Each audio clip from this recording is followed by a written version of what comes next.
जहाँ तक बात नाड़ी की एस्ट्रोलॉजी की हो रही है, तो नाड़ी एस्ट्रोलॉजी बेसिकली देखिए, जो हमारे यहाँ संगीता एस्ट्रोलॉजी है, जो उसकी बात सर प्रदीप सर कहते रहते हैं। जो होरा, गोल, होरा और स्कंद, ये हमारे संगीता, ये तीन हैं। तो इसमें जो हो नाड़ी जो पोर्शन है वो है होरा। ठीक है, होरा की ही एडवांस वर्जन है। और जिसको जो है हम लोग जो प्रश्न में जो पढ़ते रहते हैं या इसमें, जैसे गर्ग संहिता है और बाकी संहिताएं वगैरह जो है, ये सब सारी चीजें जो है संहिता, इसे नॉर्थ में कहा जाता है और साउथ में इसे नाड़ी एस्ट्रोलॉजी कहा जाता है। अब नाड़ी एस्ट्रोलॉजी बेसिकली दो तरह की होती है। बेसिकली होती है एक जीव नाड़ी और दूसरी होती है अजीव नाड़ी। जीव नाड़ी में क्या करते हैं लोग, थंब प्रिंट लेते हैं और थंब प्रिंट लेने के बाद उस थंब के लाइन को स्टडी की जाती है। और जब थंब की मैच हो जाती है तब फुल फिंगरप्रिंट ली जाती है और फिर उससे चार्ट बनाई जाती है। ठीक है, तो इस विधा को हम लोग बोलते हैं जीव नाड़ी। अजीव नाड़ी जो है जिसमें होरोस्कोप बनाई जाती है व्यक्ति की, और होरोस्कोप से प्रोडिक्शन की जाती है, तो आपके सिलेबस में अजीव नाड़ी है। ठीक है, फिर उसके बाद से एक दूसरी क्लासिफिकेशन नाड़ी एस्ट्रोलॉजी की निकलती है, मंत्र नाड़ी और तंत्र नाड़ी।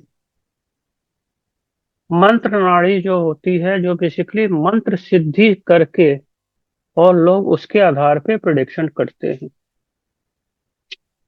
उसके लिए मंत्र का सिद्धि होना जरूरी है। और तंत्र नाड़ी जो है अजीव नाड़ी की तरह ही होती है, लेकिन इसमें जो है जो कार्ड रीडिंग होती है उसके आधार पे करते हैं लोग।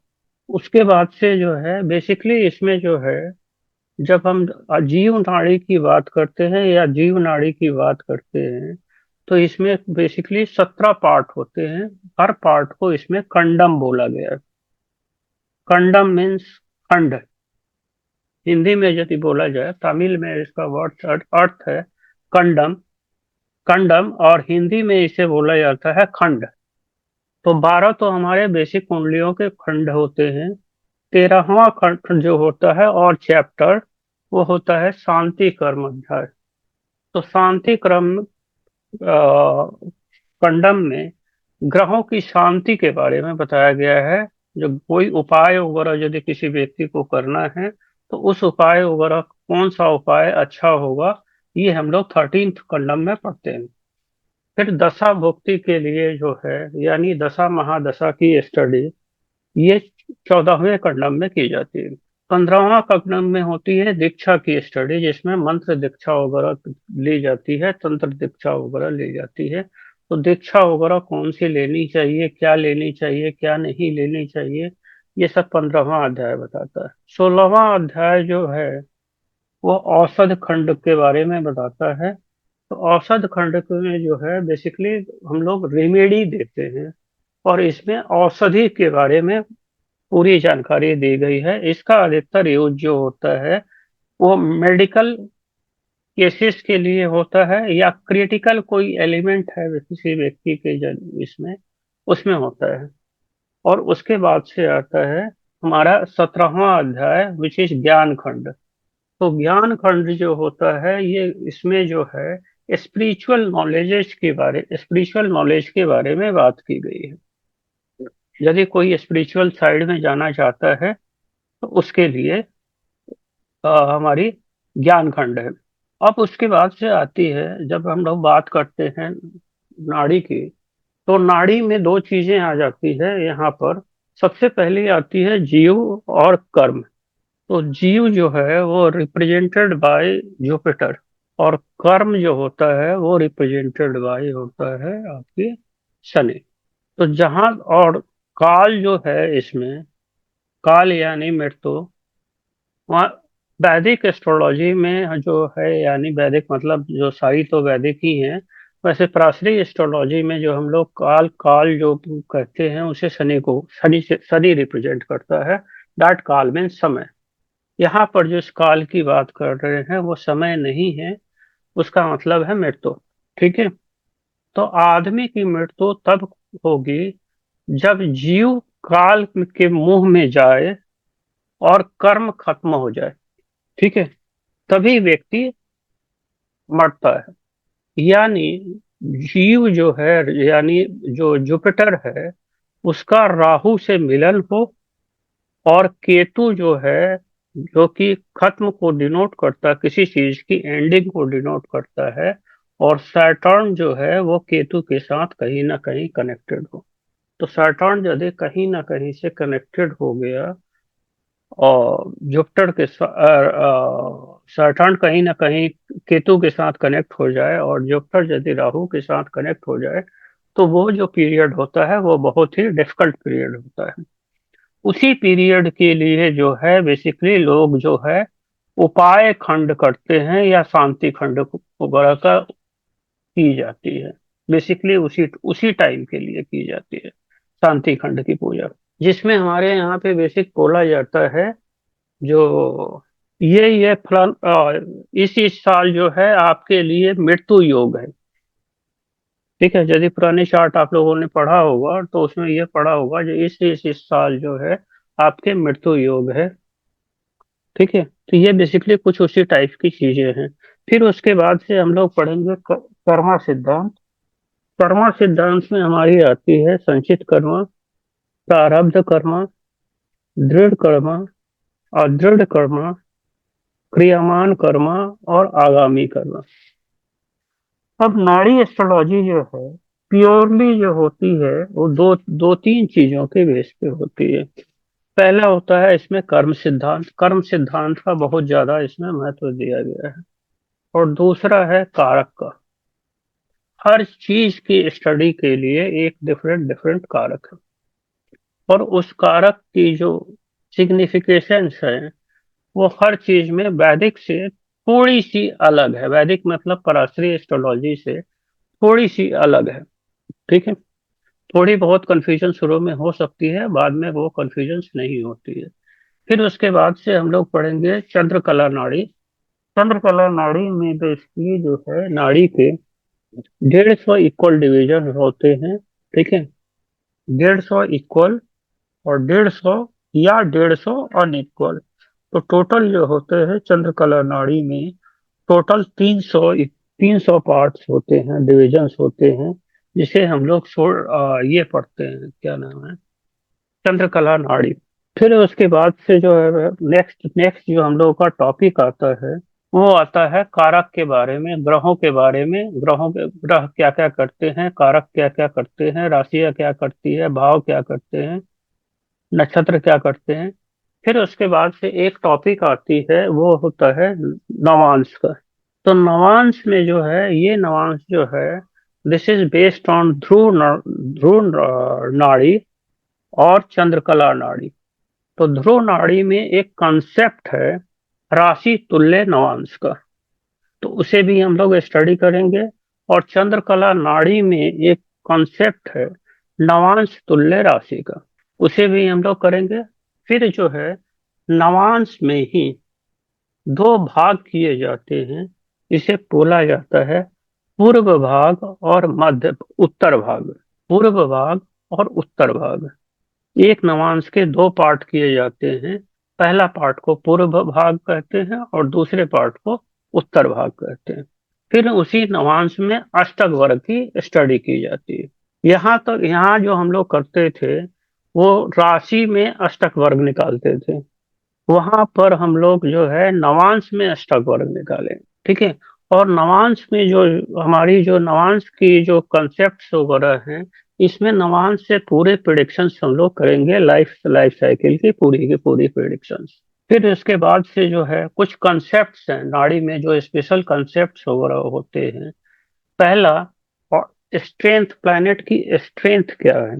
तो स्ट्रेंथ देखने के लिए जो ये देखी जाती है, जब प्लैनेट की डिग्री कितनी है, प्लैनेट कहाँ से कहाँ तक चला हुआ है। ठीक है। यदि प्लैनेट की डिग्री यदि कम है, एक राशि में यदि उसकी डिग्री कम है, और किसी दूसरे प्लैनेट की डिग्री ज्यादा है, तो इसका मतलब उसकी स्ट्रेंथ ज्यादा है। एक तो ऑर्डर ऑफ स्ट्रेंथ ये होती है।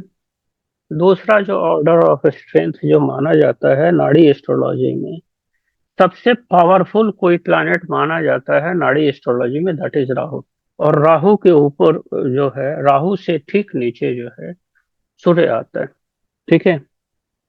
उसके बाद से हम लोग क्या करते हैं, जब प्लैनेट को डिग्री वाइज अरेंज कर लेते हैं, तब उसके बाद से हम लोग उसको ये देखते हैं जो वो प्लैनेट कौन से डायरेक्शन में है। हमारी बेसिक चार डायरेक्शंस होती है: साउथ डायरेक्शन, नॉर्थ डायरेक्शन, और east direction and west direction. फिर उसके बाद से देखते हैं जो ग्रह जो स्टडी हम लोग करने जा रहे हैं, वो ग्रह एग्जॉल्टेड है या डेबिलेटेड है, कहीं प्लेनेटरी एक्सचेंज में तो नहीं है, फिर रेट्रोग्रेशन तो नहीं है।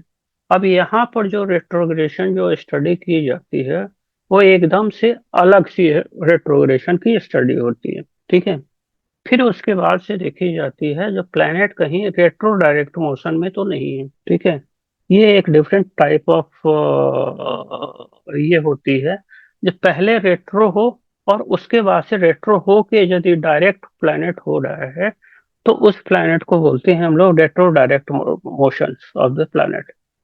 कहीं प्लैनेट अस्तंभ तो नहीं है, यानी प्लैनेट की स्पीड जो है वो कहीं जीरो तो नहीं है। फिर ये देखी जाती है जब कहीं प्लैनेट डीप कंबस्ट तो नहीं है।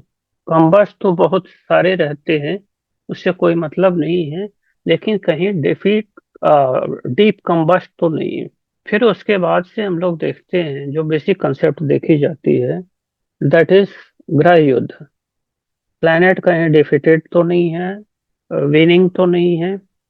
और जनरली लास्ट में हम लोग देखते हैं फ्रेंडशिप एंड एनिमी चार्ट। ठीक है। जब यहाँ तक हम लोग कर लेते हैं, तो उसके बाद से हमारी जो चीजें होती है, अब होती है इसमें टाइम निकालना। ठीक है। तो टाइम निकालने के लिए यहाँ पर दशाओं का जो है, दो तरह की दशाएं यूज की गई है। दो तरह की दशाएं जो है, पहली दशा जो है वो होती है हमारी भृगुपद दशा, और दूसरी है metonic cycle of the planet. Metonic cycle of the planet. ठीक है। और दूसरी होती है भृगुपद दशा। और तीसरी इसमें जो है, जो नाड़ी में बेसिकली नहीं यूज की जाती है लेकिन हम लोग के सिलेबस में है, वो है विंशोत्तरी दशा के प्लैनेट। विंशोत्तरी दशा में, तो विंशोत्तरी दशा में नाड़ी जो हम लोग देखते हैं, दशाएं जो देखते हैं, वो दशाएं देखते हैं। इस दशाओं में पास्ट का अध्ययन किया जाता है, फ्यूचर का किया जाता है, और प्रेजेंट का किया जाता है। कहने का ये मतलब है, ये जो दशाएं जो आपको फल दे रही है, इसका दशा का प्रभाव का फल जो है पिछले कर्मों का फल दे रहा है, या अभी का फल दे रहा है, या अगले जन्म में इसका फल देगा। ये फल कहाँ से आ रहे हैं, ये चार्ट के ऊपर डिपेंड करता है। जो हमारे चार्ट में जो तीन पार्ट किए गए हैं, जन्म नक्षत्र, अनुजन्म नक्षत्र और त्रिजन्म नक्षत्र, उन्हीं के आधार पे पास्ट प्रेजेंट फ्यूचर दशाओं के बारे में बताई जाती है, जो कैसे हम लोग उसकी प्रिडिक्शन करके ये जाने जो ये पूर्व जन्मों के कर्मों के फल है, या इस जन्मों के कर्मों के फल है, या आगामी जन्मों के कर्मों के फल है। ठीक है। फिर उसके बाद से एक टेक्निक इसमें यूज की जाती है, जिसमें महादशा को एज ए लग्ना बना दिया जाता है, और उसको लग्ना बना के उससे जो है पूरी चार्ट की स्टडी की जाती है। उस चार्ट को लग्ना बना के पूरी चार्ट की स्टडी की जाती है, उससे महादशा की जनरल एनालिसिस की जाती है। फिर उसके बाद से दूसरी जो एक विधा है इसमें, अंतरदशा लॉर्ड को लग्ना लॉर्ड बना दी जाती है, और फिर उसके बाद से उसके अंदर में प्रत्यंतर दशाओं की स्टडी की जाती है। ठीक है। फिर तीसरी एक विधा आती है जो कि दोनों की मिक्स विधा है। उसमें ये देखते हैं जब महादशा और अंतरदशा में आपसी संबंध क्या बन रहे हैं। ठीक है। दशाएं जो यहाँ पर यूज की जाती है, वो 365 दिन की यूज नहीं की जाती है, 360 दिन की दशाएं जनरली यूज की जाती है फॉर इजी कैलकुलेशन के लिए। और जो पंचांग यहाँ पे हम लोग रेफर करते हैं, दैट दैट इज वाक्य पंचांग।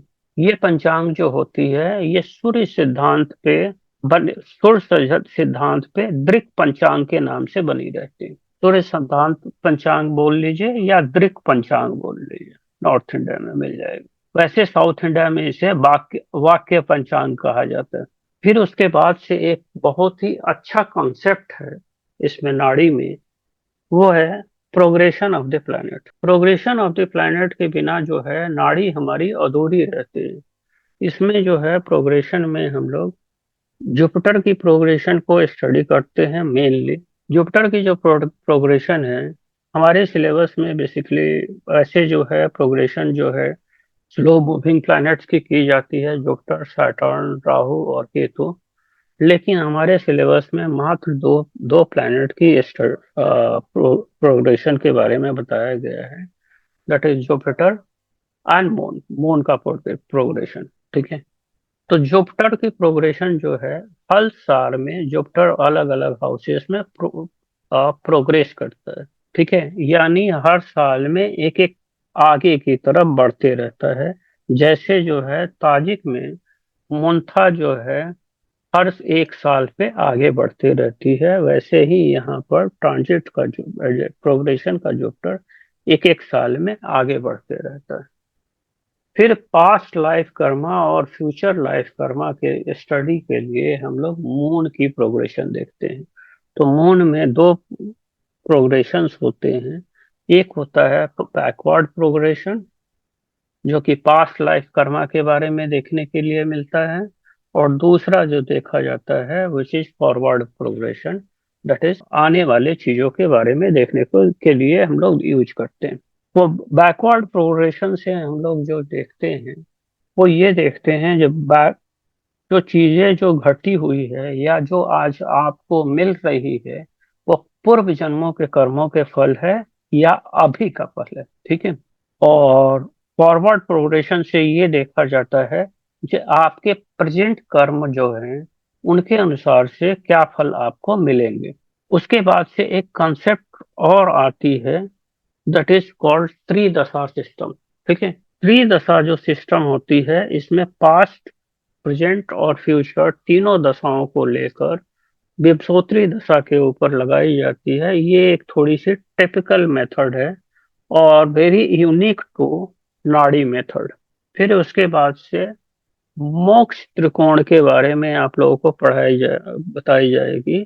मोक्ष त्रिकोण बेसिकली होता क्या है और इसकी क्या इम्पोर्टेंस है। उसके बाद से है नेक्स्ट जो है लाइफ के इवेंटफुल ईयर्स जो है बेसिकली क्या क्या है थ्रू नॉवांस position of the planet. Generally जो है इवेंटफुल जो इवेंट्स होती है वो हम लोग दशाओं से निकालते हैं, लेकिन नाड़ी में जो है नवांश मेथड से निकालना सिखाया गया है। ये बेसिकली चंद्रकला नाड़ी का प्रिंसिपल और ध्रुव नाड़ी का प्रिंसिपल है, ठीक है। उसके बाद से हम लोग जो है पर्याय पढ़ते हैं डिफरेंट डिफरेंट प्लैनेट्स के, लाइक सैटर्न के, राहु के, जुपिटर के और केतु के। जुपिटर, केतु, सैटर्न और राहु, ये जो चार स्लो मूविंग प्लैनेट्स हैं इनके बेसिकली पर्याय पढ़ते हैं। फिर उसके बाद से ट्रांजिट रिजल्ट्स हैं, ठीक है। ट्रांजिट में जो स्टडी की जाती है इनकी ट्रांजिट की स्टडी एकदम से अलग होती है। इसमें ये देखा जाता है कौन सा प्लैनेट किस प्लैनेट के ऊपर से गुजरता है। वहां पर क्या था, तो जब हम लोग पराशरी सिस्टम पढ़ रहे थे यानी वैदिक सिस्टम पढ़ रहे थे, तो वहां पे एक जो ट्रांजिट देखते थे वो देखा जाता था मून। मून से जो है नेटल मून से वो प्लैनेट कहाँ पे गोचर कर रहा है, कहाँ पे ट्रांजिट कर रहा है। यहाँ पर हम लोग ये चीजें नहीं देखते हैं। ये चीजें देखते हैं पर्टिकुलर प्लैनेट से इसके ऊपर कौन सा प्लैनेट आ रहा है। जैसे जस्ट एक एग्जांपल हम आपको बता दे रहे हैं। सैटर्न के ऊपर यदि केतु गुजर रहा है, नेटल सैटर्न के ऊपर से केतु गुजरे या केतु के ऊपर से यदि नेटल सैटर्न गुजरता है, तब तब जो है आपकी लाइफ में चेंजेस होने की संभावना रहती है, स्पेशली रिलेटेड टू प्रोफेशन, ठीक है। उसके बाद से जब जुपिटर के ऊपर से राहु गुजरता है, या राहु के ऊपर से जब जुपिटर गुजरता है, तब तब आपको लाइफ का डेंजर रहता है। ठीक है। उसी तरह से जब वेनस के फीमेल चार्ट में जीव कारक को वेनस लिया गया है, तो वेनस का संबंध जब कभी भी मार्स से होगा, ठीक है, जिस साल मार्स के साथ वेनस का ट्रांजिट संबंध बन गया, ये यानी वे मार्स के ऊपर से वेनस गुजरे या वेनस के ऊपर से मार्स गुजरे, उस साल आपकी शादी होनी जरूरी होगी। ऐसे कुछ छोटे छोटे ट्रिप्स होते हैं जो कि ट्रांजिट में बहुत ही यूजफुल होते हैं। तो हम लोग जो है वो कुछ फास्टर मूविंग प्लैनेट्स के भी नौ नौ के ऊपर नौ का करेंगे, और स्लो मूविंग प्लैनेट की ज्यादा डिटेल में स्टडी करेंगे। फिर उसके बाद से आती है एक कंसेप्ट आता है योग प्लैनेट का, प्लैनेट के योग का। तो दो प्लैनेट की योग बनती है, तीन प्लैनेट की योग बनती है, चार की बनती है, और चार प्लस चार से ज्यादा प्लैनेट की योग बनती है। जनरली जो लोग अधिकतर जो यूज हम लोग करते हैं वो टू प्लैनेट योग यूज करते हैं, या थ्री प्लैनेट योग यूज करते हैं। इससे ज्यादा का हम लोग योग योग जो है वो नहीं यूज करते हैं, क्योंकि उसको हैंडल करना बहुत ही मुश्किल हो जाता है। फिर उसके बाद से आती है टाइमिंग ऑफ इवेंट में ही हमारे पास बेसिकली चार टेक्निक है। पहला है, सॉरी, पांच टेक्निक है। पहला है 64th Navamsa technique. 64th Navamsa से हम लोग इवेंट फुल दशाएं निकालते हैं, स्पेशली लाइफ में कब कब खराब दशाएं गुजरेगी। और दूसरी जो एक टेक्निक है वो होता है सूर्य बुध और शुक्र का आर्क टेक्निक। यानी सूर्य और बुध और मरकरी में जो दो फार एलिमेंट प्लैनेट होते हैं, जो सबसे नजदीक होते हैं और जो सबसे दूर होते हैं, उन दोनों के बीच में यदि कोई प्लैनेट फंसा हुआ है तो वो क्या रिजल्ट देगा। फिर उसके बाद से एक कंसेप्ट आती है जो कि नवांश की कंसेप्ट है, और चंद्रकला नाड़ी में यूज की जाती है। वो है भृगु नंदी नाड़ी। ये बेसिकली राहु और मून का मिड पॉइंट होता है। इससे भी लाइफ के इवेंट्स निकाले जाते हैं, स्पेशली खराब इवेंट्स। फिर तो ध्रुव नाड़ी के कॉन्सेप्ट हैं। ध्रुव नाड़ी टेक्निक से भी हम लोग इवेंट निकालते हैं, और चंद्रकला नाड़ी से भी इवेंट्स निकाली जाती है। ठीक है।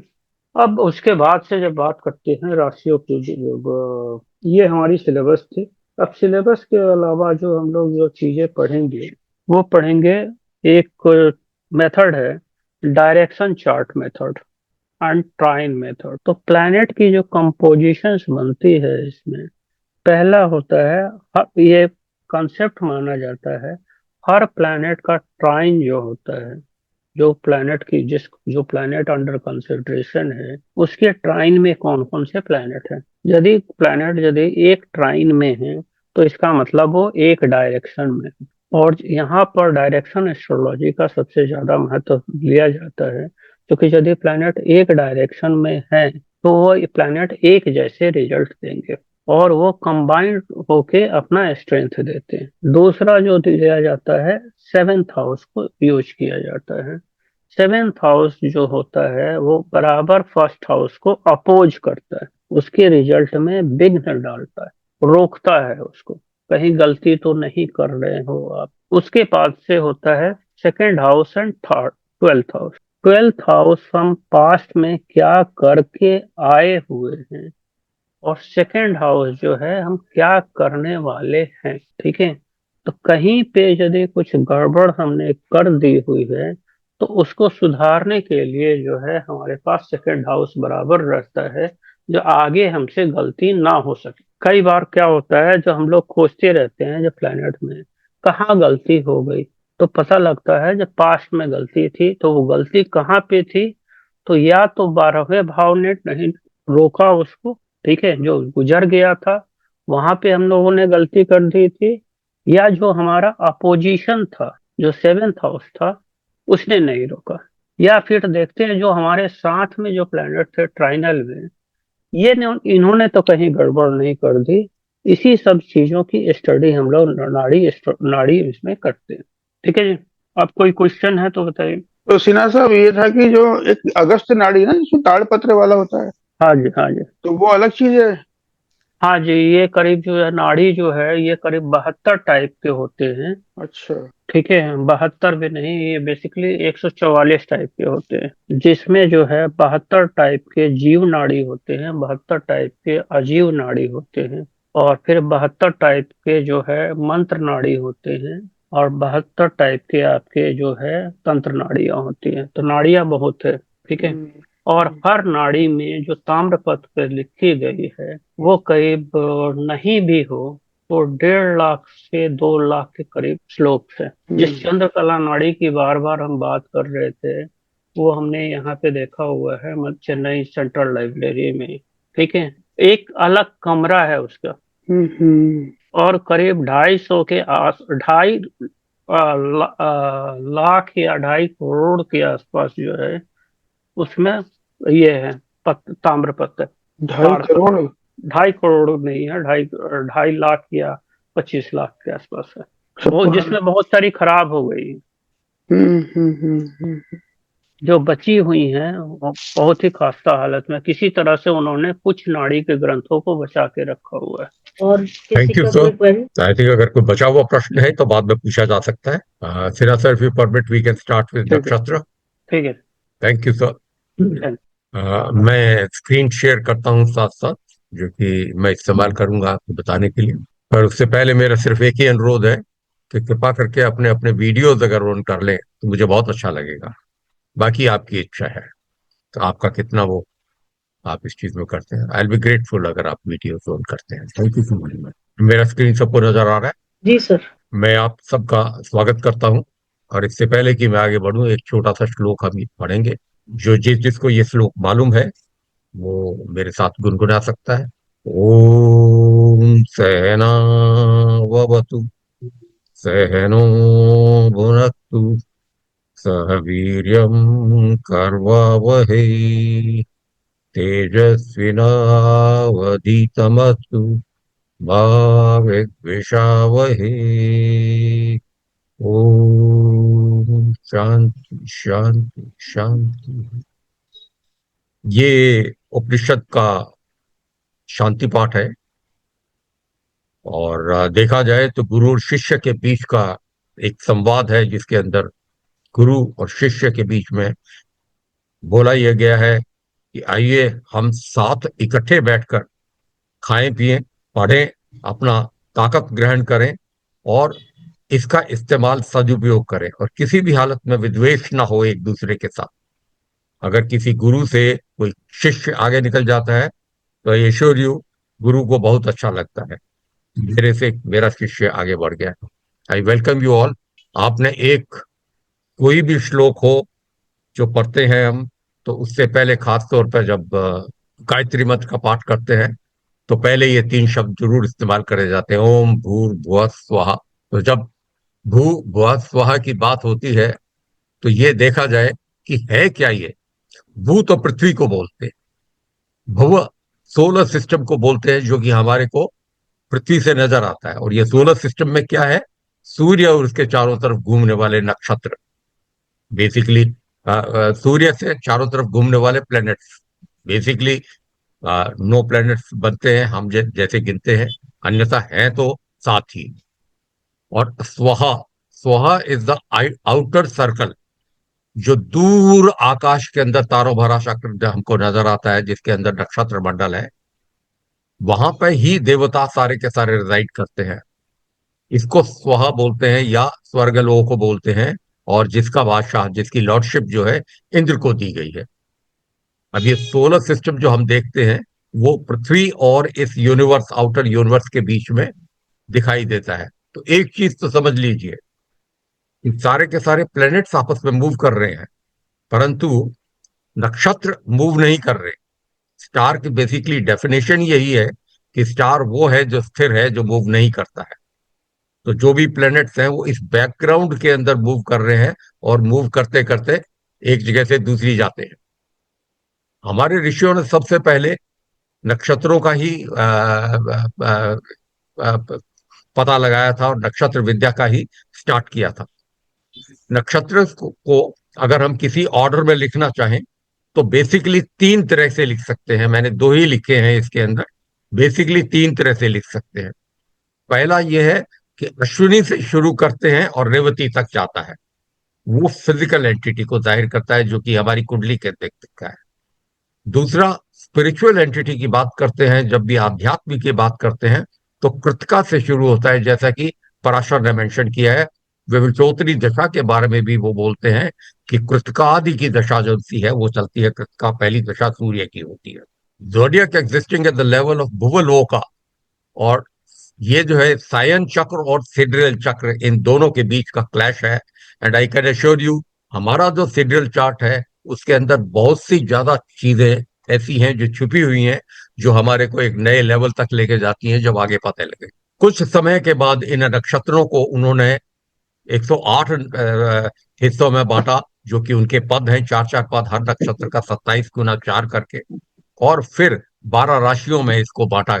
जब 108 पदों को 12 राशियों में बांटा तो 9 पद एक राशि के अंदर आए, और यही पद जो है एक नवांश कहलाता है। और आप अगर ध्यान से देखें तो किसी भी राशि को जो तत्व ग्रहण किया गया है वो तत्व इसी हिसाब से मिला है कि वो गोया अर्थ अर्धी पार्ट है, या एरी है, या फायरी है, या वाटरी है। अब मैं आपको बताता हूं क्यों। क्योंकि नक्षत्र के चार पांव हैं, चार चरण हैं, धर्म अर्थ काम मोक्ष। और एक दो तीन चार, चार पद हैं। और जो नक्षत्र हम बांटते हैं, जो नो बांटे, तो फायरी साइन के अंदर पूरा का पूरा सर्कल है। उस सर्कल को 120 डिग्री 120 डिग्री 120 डिग्री का ट्रायड बनाते हैं। तो 120 डिग्री के अंदर हमारे 9 नक्षत्र पूरे आ जाते हैं, और 27 के 27 नक्षत्र पूरे उसमें हो जाते हैं। इन अदर वर्ड, जब हम नवांश बनाते हैं तो 3 नक्षत्र एक चक्र पूरा कर लेते हैं। मैं उदाहरण के रूप में बताता हूं। अश्विनी के अंदर जब भी हम नवांश बनाते हैं तो अश्विनी का पहला नवांश एरीज में ही आता है। यही बात लियो के लिए लागू है, यही बात सेजिटेरियस के लिए लागू है। पहला पहला नवांश हमेशा एरीज में ही आएगा। दूसरा टॉरस में आएगा। नवांश की बात कर रहा हूं, टॉरस नवांश। तीसरा मरकरी का नवांश बनेगा, और चौथा चंद्रमा का नवांश बनेगा। और इसी प्रकार वो 1 2 3 4 5 6 7 8 चलता चलता चलता रहता है, और 12 में तीसरा नक्षत्र पूरा हो जाता है। अब अगर 4 4 1 करें तो पहले 4 मतलब चारों के चारों पद आ गए, दूसरे नक्षत्र के चारों पद आ गए, पर तीसरे नक्षत्र यानी कृतिका का सिर्फ एक ही पद आया।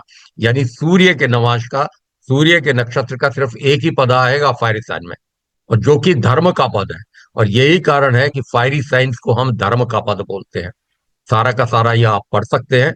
मैं सिर्फ एरी साइन के बारे में बात करें तो एरी साइन के अंदर मंगल के 2 पद आते हैं जो कि अर्थ और काम होते हैं। एरी साइन के अंदर राहु के चारों पद आते हैं, और जुपिटर के 3 पद आते हैं जिसमें मोक्ष शामिल नहीं होता। इन अदर वर्ड्स, काम के 3 पद बने, मोक्ष का एक पद कम हो जाता है। और यही कारण है कि एरी साइन को हम काम अभाव बोलते हैं। और ये सबसे बड़ी चीज है जो हमको इस चीज में भरोसा दिलाती है कि पहले नक्षत्र आए होंगे जिसके बेसिस के ऊपर इन नक्षत्रों को फैसला किया गया होगा। नेचर ऑफ राशि जोन सी है, इन अदर वर्ड्स, इसी के सारे पता करती है। एक चीज नोट करिए कि नक्षत्र जोन से हैं उसके अंदर चारों के चारों चरणों का फाइन बैलेंस है। चारों के चारों अयन का बिल्कुल फाइन बैलेंस है। धर्म भी, अर्थ भी, काम भी, मोक्ष पूरे हैं। परंतु राशियों में नहीं है। राशि एक अयन प्रधान है। या तो वो फायरी उसमें ज्यादा है, या तो एरी ज्यादा है, या तो वाटरी ज्यादा है, या तो दूसरा ज्यादा है। कोई भी हवन करते हैं तो एक एक श्लोक अक्षर पढ़ा जाता है। मैं श्लोक गा के नहीं बोलूंगा, पर पढ़ सकते हैं हम। ओम स्वस्ति न इंद्रो वृद्धश्रवा, स्वस्ति न पूषा विश्व वेदा, स्वस्ति नक्षर्यो अरिष्ट नेमि, स्वस्ति नो बृहस्पतिर्दधातु। असल में जब हम ये श्लोक पढ़ते हैं तो ये श्लोक दिखाता है हमारी आराधना उन डेइटीज की जो कि इन नक्षत्रों की हैं। अब चित्रा का पृथशर्वा है, रेवती का पूषा है, उत्तराषाढ़ा का विश्ववेदा है, श्रवण का अरिष्टनेमि रसक्षर्य है, और बृहस्पति दत्ता जब बात करते हैं तो पुष्य का है बृहस्पति ब्रह्मा हिमसेल्फ। तो इस तरीके से जब हम देखते हैं तो हमें हम बोल क्या रहे हैं, हम प्रार्थना कर रहे हैं कि ये डेटीज हमारा कल्याण करें। और नाम पूजा किसकी हो रही है इसमें, और यही कारण है कि जब हम श्लोक पढ़ते हैं तो आपने ये चीज नोटिस की होगी कि ग्रह के बारे में, जब भी ग्रह शांति का जब नक्षत्र जब भी मंत्र पढ़ा जाता है तो उसके एंड में बोलते हैं कि अ, अधिपति प्रत्यधिपति दोनों के बारे में बात की जाती है, जबकि नक्षत्र के बारे में सिर्फ अधिपति ही होता है, वो ही प्रतिनिधि होता है, यानी उसी की सिर्फ पूजा होती है, किसी और की पूजा नहीं होती। इस प्रकार ये 12 राशियां बनती हैं तारा समूह बना के। ये आप देखेंगे कि ये अधिकांश जीव हैं सारे के सारे, परंतु नक्षत्र का जब बात आती है, जब उनके वो कोई ना कोई वस्तु है जो इस्तेमाल की है, जिनके हमने ये पाया है। ये नक्षत्र चक्र है आपके सामने, ये इंटरेस्टिंग है, ये पढ़ा जाए तो ज्यादा अच्छा लगता है।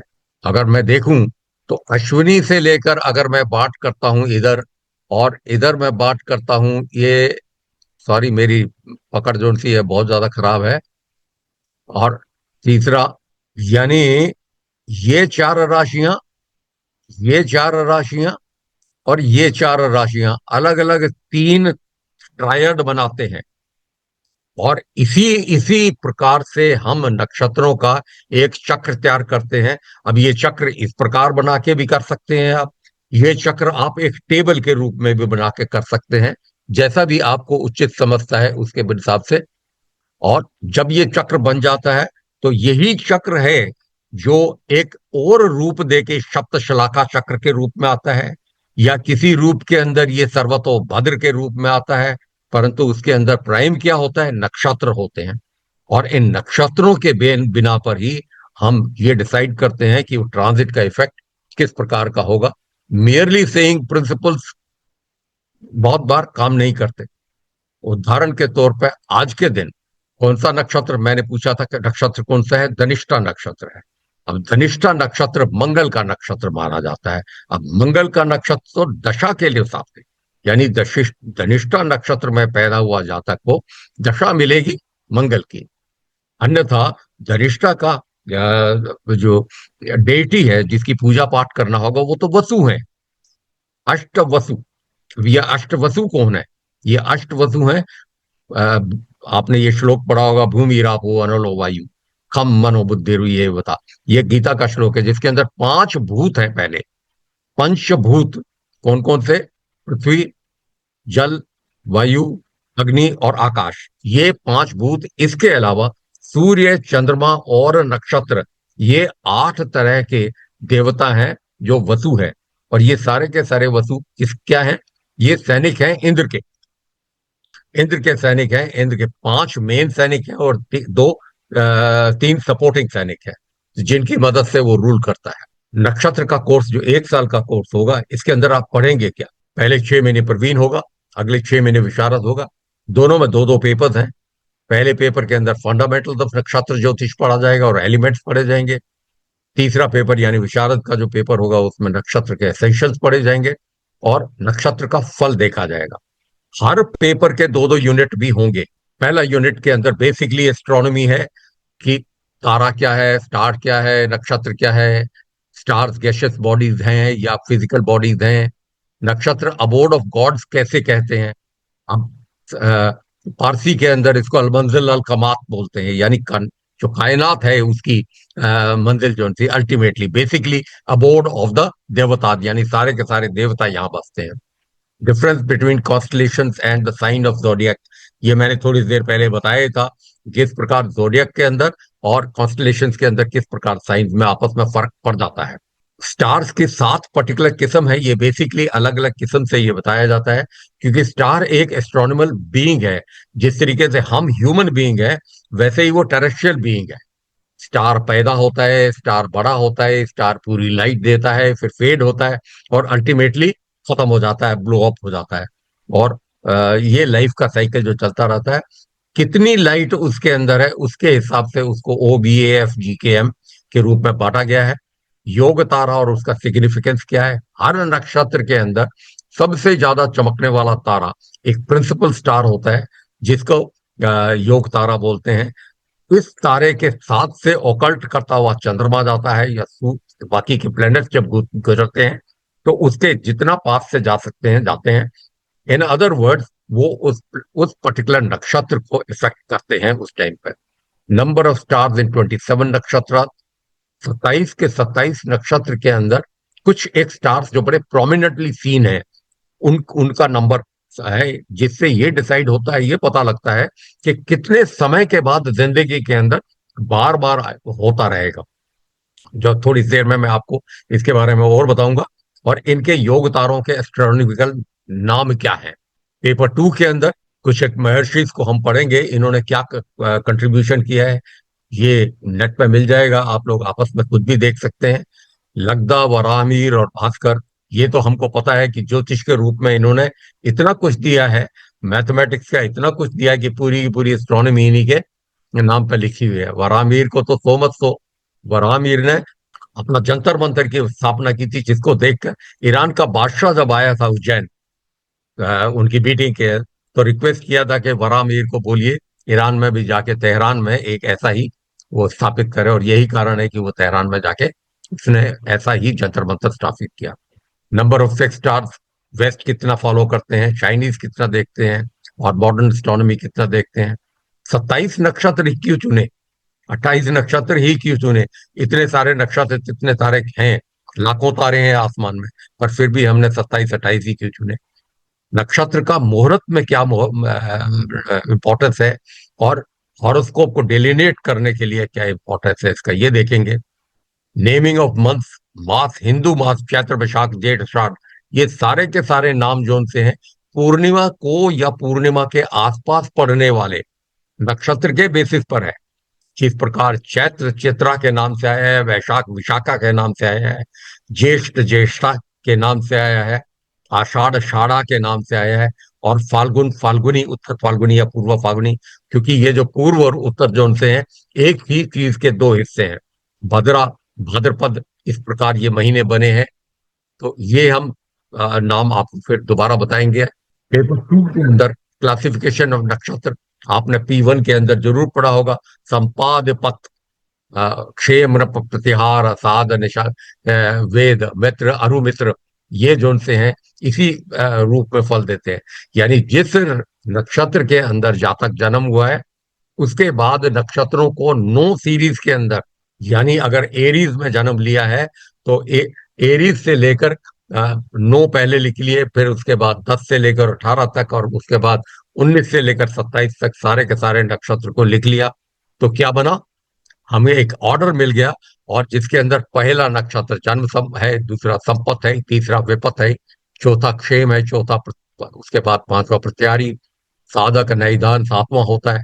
और यही कारण है कि ये नैदान या विपत और प्रत्यारी, इनको थोड़ा अच्छा नहीं मानते। बोलते हैं तीसरा, पांचवा, सातवां नक्षत्र आपके जन्म नक्षत्र से थोड़ा अच्छा नहीं होता। इनके थ्रू गुजरता हुआ एक कोई मेलेफिक प्लेनेट है, तो थोड़ा बहुत तकलीफ जरूर देता है लाइफ के अंदर, अपने को कष्ट देता है। यानी किसी भी कुंडली की प्रिडिक्शन करने के लिए ये तारा चक्र, नव तारा चक्र जिसको बोलते हैं, बहुत ज्यादा काम में आता है। लग्न नक्षत्र का भी बड़ा इंपॉर्टेंस है कि किस प्रकार इसको डेलिनिएट किया जाता है। नॉलेज ऑफ डायरेक्शन, यानी नक्षत्र डायरेक्शंस का भी क्लियर कट बताते हैं। यानी राशियों में जब बात करते हैं तो हम कहते हैं राशि एक्वेरियस, एरीज और टॉरस, ये तीनों मिलके ईस्ट को जाहिर करते हैं। परंतु नक्षत्रों में जब जाते हैं तो इन 3 राशियों के अंदर तो बहुत ज्यादा नक्षत्र आ चुके हैं, 8-9 नक्षत्र आ चुके होते हैं, तो इसलिए ज्यादा अच्छी तरीके से पता लगता है। सेकंड पेपर, नक्षत्र का प्लेनेटरी लॉर्ड, जो कि आप सब जानते हैं, सारे के सारे सब जानते हैं, केतु, वीनस, सन, मून, मार्स, मंगल, ये इस प्रकार, राहु, जुपिटर, सैटर्न, वीनस और मरकरी, इस ऑर्डर के अंदर, और इसी ऑर्डर में विंशोत्तरी दशा भी आती है।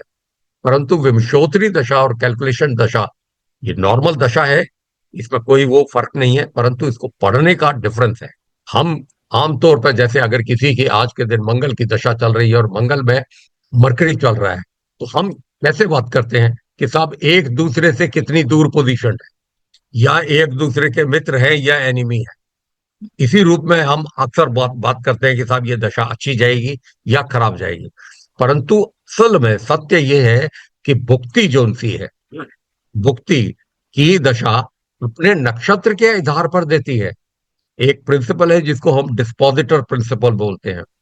राशि डिस्पोजिटर, किसी भी प्लेनेट का क्या है राशि डिस्पोजिटर, इसी प्रकार नक्षत्र का भी डिस्पोजिटर क्या है।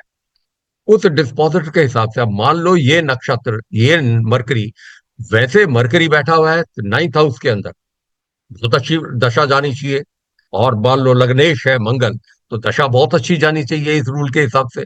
परंतु जब अगर हम ये देखते हैं कि नाइन्थ हाउस के अंदर जाके वो किसी विपत में बैठा है या किसी निधान में बैठा है, तो एकदम से बदली हो जाता है दशा का रूप स्वरूप। इसके बारे में हम ज्यादा तफसील बात करेंगे। वैदिक डाइटीज के बारे में बात करेंगे पेपर 3 के अंदर। पहले 2 पेपर्स के अंदर हम हस्ता तक क्लियर करते हैं और उसके बाद चित्रा से रेवती तक करते हैं। चित्रा को मैं स्पेसिफिकली अलग से लूंगा, और चित्रा के बारे में यहां पर सिर्फ एक ही चीज जाहिर करना चाहूंगा, क्योंकि ब्रह्मांड गोल है और बोलते हैं कि साहब एरीज वहां से शुरू हुआ है। असल में एरीज फैसला कैसे किया कि वहां से शुरू हुआ है, ये 0 डिग्री कैसे आई, ये चित्रा नक्षत्र जो सा है जिसका योग तारा बहुत ज्यादा चमकीला है और बहुत दूर से नजर आता है और सब साफ से नजर आता है, उसके डायरेक्टली ऑपोजिट रेवती का एंड होता है या अश्विनी का शुरू होता है, और वहां से अश्विनी स्टार्ट होके नक्षत्रों का साइकिल चलता है। कुछ एक चीजें हम बात करेंगे, अति सुगम काल और अति दुर्गम काल। एक नया कंसेप्ट है ये, इसके बारे में मैं छोटा सा बता देता हूँ आपको, ब्रीफ में बता देता हूँ, ताकि आगे चलने पर आपको इसके इस्तेमाल करने में और आगे पढ़ने में थोड़ा इंटरेस्टिंग लगे कि वाकई में इंटरेस्टिंग है यानी। हमारा दुर्गम काल जो सा है वो कौन सा है? 7वां नक्षत्र। 7वां नक्षत्र या 7वें का नीचे नीचे वाला, 7, 8, 15, 7, 22, ये वाले नक्षत्र जो से है, ये हमारे लिए निदान काल है। परंतु जब हम राशियों की बात करते हैं तो 7वां भाव हमारा खराब नहीं है, वो मारक तो स्थान है, परंतु असल में अष्टम है जो आयुर्भाव दिखाता है। तो जब नक्षत्र की जब चेक करते हैं, मान लो अश्विनी में पैदा हुआ उसके लिए निधान अगर हम चेक करेंगे, तो अश्विनी से सप्तम कौन सा होगा नक्षत्रों में? अश्विनी, भरणी, कृतिका, रोहिणी, मृगशिरा, आर्द्रा, पुनर्वसु। यानी अश्विनी में पैदा हुए हुए जातक के लिए पुनर्वसु निधान है। पुनर्वसु वैसे तो जुपिटर का है, बड़ा अच्छा होना चाहिए। वेल यस, बट अगर जब हम कुंडली के अंदर प्लेस करते हैं, जब नक्षत्र पदों को डालते हैं, तो ये पुनर्वसु बैठता कहां पर है जाके? वो 7वें और 8वें भाव में बैठता है। 8वें भाव का जो हिस्सा पड़ता है, वो हिस्सा बहुत डिफिकल्ट पीरियड है, उस दिन कॉशन की जरूरत है, और बाकी के अंदर नॉर्मल थोड़ी बहुत ही प्रिकॉशन लेने से भी गुजारा हो जाता है। That is how we find. इसके बारे में हम मोर डिटेल्स में ज्यादा बात करेंगे। नक्षत्र बेनिफिक है, मेलिफिक है, देव है, असुर है, इसके बारे में भी हम बाद में बात करेंगे। नक्षत्र पुरुष, मैंने बोला था ना 3 तरीके से लिखा जाता है। अब नक्षत्र पुरुष के बारे में जब कैसे कैसे ये डिसाइड हुआ होगा, आप सोचिए। सूर्य कहाँ पे एग्जॉल्ट होता है? अश्विनी में, 10 डिग्री पर होता है ना, एरीज के अंदर, तो अश्विनी में वो होता है। तो इसलिए सूर्य ने बोला मैं तो बादशाह हूं यहाँ का, तो सबसे पहले काउंटिंग मेरे यहां से होगी, यानी अश्विनी से काउंटिंग हो। चंद्रमा बोला कैसी बात करते हो, मन तो मेरे, मैं काबू करता हूँ, सारे एक्शन तो मैं काबू करता हूँ, सब कुछ जो कुछ इस पृथ्वी पर होता है वो मेरे कारण होता है। अगर मैं विचार ना लाऊं तो कोई एक्शन नहीं होता है, और कोई एक्शन ना हो, कोई विचार ना हो, तो we are like a dead wood. वो कहाँ पे एग्जॉल्ट होता है? कृतिका में, टॉरस की 3 डिग्री पे, यानी दूसरे पद में कृतिका के। तो काउंटिंग कृतिका से शुरू हुई। वो बोला स्पिरिचुअल के लिए वहां से शुरू कर दी। राहु ने बोला सूर्य और चंद्रमा इन दोनों से ज्यादा ताकतवर तो मैं हूं, और मेरा नक्षत्र जो है आप भूल रहे हो। राहु का नक्षत्र कौन सा है पहली सीरीज के अंदर? आर्द्रा। और यही कारण है कि आर्द्रा एक इंपॉर्टेंट रोल प्ले करता है और इस साइकिल के अंदर इस्तेमाल किया जाता है।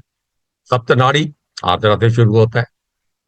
इसी प्रकार जब नक्षत्र पुरुष की बात करते हैं, वारामीर है अपने सब शरीर के सबसे ऊंचा वाला हिस्सा, बाल या हेड, उसको मानते हैं कि ये है। हालांकि पराशर ने दोनों श्लोक इस्तेमाल किए हैं। एक श्लोक के अंदर वो बोलता है अश्विनी इज हेड, दूसरे श्लोक के अंदर वो बोलता है हेड इज आर्द्रा। दोनों के दोनों होते हैं, वराम ही जो है आर्द्रा मानता है।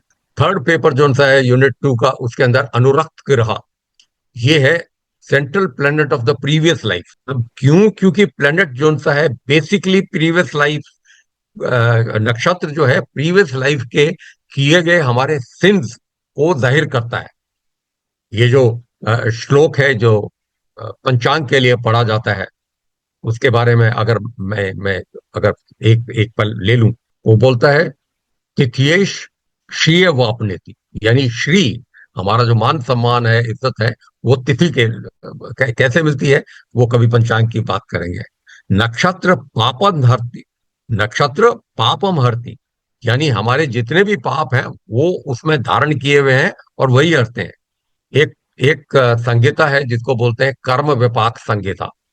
उसके अंदर हर पद में जन्म लेने वाला जातक, 27 के 27 नक्षत्र में हर पद में जन्म लेने वाले जातक ने पिछले जन्म में क्या पाप किया होगा जिसके कारण उसको ये फल मिला। जैसे भीष्म पितामह के बात करते हैं, तो उनसे बात करी, वो बोलते हैं मैं तो जिंदगी भर अच्छा काम किया। तो कृष्ण ने बोला कि वो इतना जन्म पहले तुमने एक बहुत जबरदस्त सर्प को हानि पहुंची थी, तुम्हारे कारण उसको फेंक के उठा के कांटों में फेंका गया। तो ऐसा प्लेनेट जोन सा है, वो कौन सा प्लेनेट है, ये भी एक नया कंसेप्ट है जिसके ऊपर रिसर्च किया गया है। इसमें अष्टम का लॉर्ड जहां पर होता है उसकी मदद से निकाला जाता है ये सीपीपीएल, और वो डिसाइड करेंगे और पता लगेगा। और हर अनुरक्त, इसको अनुरक्त ग्रह कहा जाता है। अनुरक्त और विरक्त, यानी ऐसा ग्रह जो अनुरक्ति की तरफ ले जाता है, और एक होता है विरक्ति की तरफ ले जाने वाला, और एक है अतिचारी नक्षत्र। ये अतिवादी लिखा गया गलती से, सॉरी। और इनका क्या इंपॉर्टेंस है, इन तीन चार कंसेप्ट के बारे में भी हम इस दौरान बात करेंगे। नक्षत्र और उनसे रिलेटेड पेड़ पौधे, वनस्पति, क्योंकि एनवायरनमेंट के साथ रहने का बहुत ज्यादा जरूरी है। और इंपॉर्टेंस ऑफ चित्रा नक्षत्र फॉर दिस। आखिरी पेपर जो है उसके अंदर हम लत्ता और उसके रिजल्ट्स जो थे, लत्ता, वेद लत्ता आपने पढ़ा है, क्योंकि अगर हमने वेद और लत्ता इस्तेमाल नहीं किया तो हम ट्रांजिट का फल नहीं पा सकते। उसका अगर हम फल बताना चाहते हैं तो वेद और लत्ता को देखना ही पड़ेगा। नक्षत्र परिवर्तन ऑफ प्लैनेट्स देखते हैं, रेन नक्षत्र देखते हैं, वो भी जब बात की थी थोड़ी देर पहले। लगन नक्षत्र वैदिक डाइटीज और उनके लॉर्ड्स की बात करें, और ट्रेवल और उससे रिलेटेड यात्रा से संबंधित मुहूर्तों की बात करें।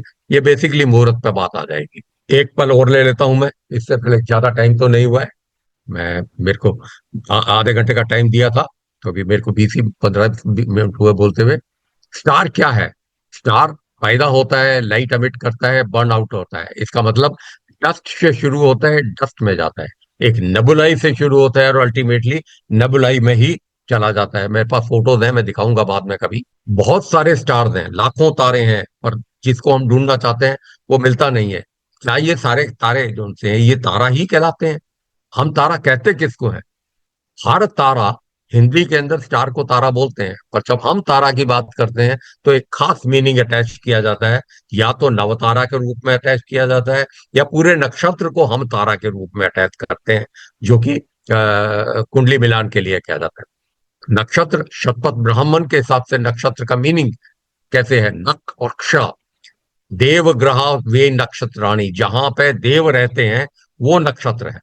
और ये नक्षत्रों की अगर कथा बानी पढ़ी जाए तो ये 27 के 27 नक्षत्र दक्ष या दक्ष प्रजापति के कन्याएं हैं, जिनकी शादी जो है उन्होंने चंद्रमा से की थी। अब क्यों की थी चंद्रमा से? क्योंकि जब वो सब ग्रहों के पास गए तो सब ने ये बोला कि इतने देर में आएंगे हम।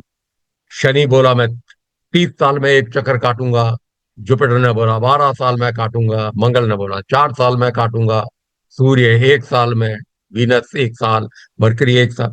चंद्रमा है जो हर महीने वहां पर जरूर आता है, तो उसने कहा कम से कम हर महीने आके अपने घर पे मेरी पुत्री का ख्याल तो रखता है। दूसरी डेफिनेशन के हिसाब से ऐसी चीज जिसका क्षर ना हो, यानी जो चीज, जो तारे हैं, हालांकि stars burn out, but overall the nakshatra as a figure will remain. इसलिए नक्षरति इति नक्षत्र। और मॉडर्न व्यू जो सा है, नक्षत्र रात का गार्जियन, रात को दिखने वाले, उनको हम नक्षत्र बोलते हैं, क्लस्टर स्टार। अब सूर्य, राहु, केतु 0 डिग्री पर लैटिट्यूड पर होते हैं। चंद्रमा का लैटिट्यूड 5 से 10 डिग्री है। मंगल का 1.51 है। मरकरी का 7.2 है। शनि का 2.9 डिग्रीज, 2 डिग्रीज एंड 29 मिनट। ये सेलेस्टियल बॉडी जोन सी है, ये अपना एक्लिप्टिक जोन सा है, उससे दाएं और बाएं चलते हैं। इस इलाके के आसपास में, क्योंकि हमने पहले शुरू शुरू में पढ़ा था कि एक 18 डिग्री का बैंड है जिसमें प्लेनेट सारे मूव करते हैं, और उनमें प्लेस्ड ये जो इंपॉर्टेंट तारे हैं वो सारे के सारे हैं। वेस्टर्न लोग 88 नक्षत्र को देखते हैं, चाइनीज 286 को देखते हैं, परंतु हम 27 या 28 को देखते हैं। यजुर्वेद के अंदर 28 नक्षत्रों की बात की गई है। 27 नक्षत्र की बात ऋग्वेद में की गई है। और ये जो उनसे है, ये वैक्सवानर पाथ जो उनसे एक्लिप्टिक जो है, यानी जिसके हिसाब ऊपर से सूर्य चलता है उसके हिसाब से ये ढूंढे गए हैं। हालांकि हमारे सीरीज को बहुत सारे नक्षत्रों का पता था। आपको छोटा सा मैं एक नमूना पेश कर देता हूं कि इन नक्षत्रों की डेविटीज जो है कौन कौन सी है। अश्विनी की अश्विनी कुमारी है। अब हर नक्षत्र आपकी अपनी किसी खूबी को देखने के लिए उसके अश्विनी की शक्ल सूरत को देखते हैं, उसकी लॉर्डशिप को देखते हैं, डेटी को देखते हैं, और उसके पंचांग उसके चारों के चारों चरणों के लॉर्ड को देखते हैं। जो प्रोमिनेंट स्टार जो है वो बीटा एरिएटिस है, और ये बीटा एरिएटिस, इसका मैग्नीट्यूड 2.64 है। इसके हिसाब से अगर हम बताएं आपको, तो जिस का मैग्नीट्यूड सबसे कम है वो सबसे ज्यादा चमकीला है। और यही कारण है अल्देब्रान जो है, Rohini, red I of taurus. आप आसमान में कभी भी निकलेंगे तो ऊपर आपको बिल्कुल सामने दिखेगा एक लाल सा तारा चमकता हुआ। ये रेड आई ऑफ टॉरस बोला जाता है, जो कि टॉरस मतलब नंदी बैल के फूट के ऊपर होता है, वो वहां पे पाया जाता है। और वहीं पर रोहिणी का निवास मानते हैं, अल्देब्रान। इनमें सब में तारे कितने कितने हैं? प्रोमिनेंट तारे अश्विनी में 3 हैं, भरणी में 3 हैं, कृतिका में 6 हैं, रोहिणी में 5 हैं। आप में से कोई अपने जन्म नक्षत्र को बता सकता है कौन सा नक्षत्र है आपका? कोई भी बताए। सर मेरा पुरुष रेवती फाल्गुनी। हाँ जी। मेरा रेवती नक्षत्र है जो। रेवती नक्षत्र है। तो जब रेवती नक्षत्र की बात करूंगा मैं, बाकी सबको नहीं मेरा दिखाऊंगा इतना रोहिणी टाइम है लगाने सर। के। 1 मिनट। रोहिणी का कौन है? सर रश्मि। रश्मि कन्याल रोहिणी की है। Yes sir. और मेरा बाकी तो पूर्व रोहिणी का फाल्गुनी। सारा, रोहिणी के 5 तारे हैं। जिंदगी के अंदर हर 5वां साल जो है आपकी जिंदगी के अंदर कोई मेजर इवेंट लाता है। ये अच्छा या बुरा दोनों तरह का हो सकता है। एक मेजर हैपनिंग जो है 5 साल का साइकिल होता है आपकी life. Every 5th year you do something something. आप इसको कोरिलेट करेंगे तो आप बताएं, फॉर एग्जांपल अभी लेटेस्ट आपने घर कब खरीदा था? आपने घर 2020 में। 2020 में। गाड़ी कब खरीदी थी? 2022 में। 2022 में। 2 साल के अंदर अंदर हो गई। और कोई मेजर इवेंट आपका 2020 में हुआ? तो 2025 के अंदर कोई मेजर इवेंट? नहीं, लास्ट ईयर तो कोई इवेंट नहीं हुआ सर। इस साल अभी तक 5 नहीं। तारे का मतलब है 5 साल का साइकिल जो सा है लाइफ में बनता रहता है। हर 5 साल में थोड़ा गौर करेंगे तो आप पाएंगे कुछ ना कुछ जरूर हुआ होगा। इस तरफ भी हो सकता है, उस तरफ भी हो सकता है, अच्छा बुरा दोनों हो सकते हैं। रेवती के 32 तारे हैं। 32 तारे का मतलब है, 32 तारे का मतलब है, आप ये मत सोचना कि 32 साल बाद होता है। इसका मतलब है 9 साल के बाद आपका मेजर साइकिल होता है। Every 9th year is a major cycle. क्यों? क्योंकि 9 ही प्लैनेट्स मानते हैं। तो 9वें साल में शतविशत के 100 तारे मानते हैं। अब 100 तारे हैं तो ये थोड़ी कि जिंदगी में एक बार भी नहीं हुआ, क्योंकि तो 100 बार तो ऊपर 100 साल का तो होगा ही नहीं कोई। इसमें भी 9 साल, 9 से 12 साल इसके लिए मानते हैं। 32 साल, 9 से 12 साल, ये पीरियड माना जाता है। और इसी के हिसाब से these are the reference books that you will be using. इसके अलावा दो एक किताबें मैंने नई लिखी हैं। एक है परेश त्रिवेदी और दूसरा है संजय राउत। किताबें महंगी हैं इसलिए मैं नाम नहीं देता हूं। इनको पढ़ाने के लिए मैं इस्तेमाल करूंगा, मैं बढ़ाऊंगा। और डॉक्टर मिश्रा, उनकी भी किताब, डॉक्टर मिश्रा का नाम आया है, नहीं आया। ये रेफरेंस बुक सारी की सारी आईकास ने दी है, परंतु जो किताबें असल में किताबें अच्छी हैं इनसे भी ज्यादा, वो शायद इसकी हैं, ये डॉक्टर मिश्रा की किताब है, परेश त्रिवेदी की किताब है, या संजय रथ की किताब है। They are the ultimate books as far as they are concern. अभी इसके अंदर आपको कोई प्रश्न हो या कुछ जानना चाहते हैं तो मैं बड़े शौक से आपका डाउट क्लियर करूंगा। आप सर पूछ मेरा सकते हैं। ना एक क्वेश्चन है। हम्म। सर क्वेश्चन ये है कि अगर किसी का जो सन है वो मेष राशि में बैठा है, ग्रह मेष राशि में बैठा है, तो मेष राशि में एरीज में उसमें अश्वनी भरणी और कृतिका के तीनों नक्षत्रों के पद आएंगे। तो बिल्कुल। अब हमें सूर्य है, हम ये उसको कैसे बांटेंगे कि सूर्य हमें अश्वनी के देगा, भरणी के देगा या कृतिका के एट्रीब्यूट्स वो देगा? अपनी डिग्री के हिसाब से, जब भी कोई प्लेनेट किसी राशि के अंदर पोजीशन है, आ, आप लोग एक सेकंड होल्ड करेंगे तो मैं फिर दोबारा शेयर करता हूं। मैं अभी की कुंडली शेयर कर रहा हूं। ये तकरीबन 8 बजे की कुंडली है। अभी तो टाइम हो गया, 9:15 हो गया। 8 बजे की कुंडली है। अभी इसके अंदर आप देखेंगे कि कैप्रिकॉर्न के अंदर नक्षत्र तो सब में 3 है। कैप्रिकॉर्न में कौन कौन से नक्षत्र आएंगे? एनीवन? कैप्रिकॉर्न हाँ जी, ये पृथ्वी साइन है। उत्तराषाढ़ उत्तराषाढ़ है और धनिष्ठा उत्तराषाढ़ा है। के कितने पद? 3 पद। हाँ हाँ, उत्तराषाढ़ के 3 पद आएंगे, उसके बाद 3 पद उत्तराषाढ़ा। उत्तराषाढ़ा के अंदर 1 2 3 4 प्लेनेट बैठे हुए हैं। हाँ उत्तराषाढ़ा में 4 प्लेनेट बैठे हुए हैं और 5वां प्लेनेट धनिष्ठा में बैठा हुआ है। अब धनिष्ठा 2 राशियों में बढ़ता है। 2 पद इसके होते हैं यहाँ पे कैप्रिकॉर्न में, और 2 पद होते हैं एक्वेरियस में। हम्म, तो हम जब फल देते हैं किसी भी प्लेनेट को प्रिडिक्ट करने के लिए, प्रिडिक्शन जो सा है राशि के हिसाब से होता है, भाव के हिसाब से होता है, भाव लॉर्ड के हिसाब से होता है। तो कुछ एक तत्व यहां पर है, पर अल्टीमेटली जो फाइनल पॉइंट है वो हमें इससे मिलेगा, उत्तराषाढ़ा से मिलेगा या धनिष्ठा से मिलेगा कि चंद्रमा इस टाइम धनिष्ठा में है। अब धनिष्ठा अगर है, तो धनिष्ठा कौन है? धनिष्ठा के अष्टवसु इसके लॉर्ड है।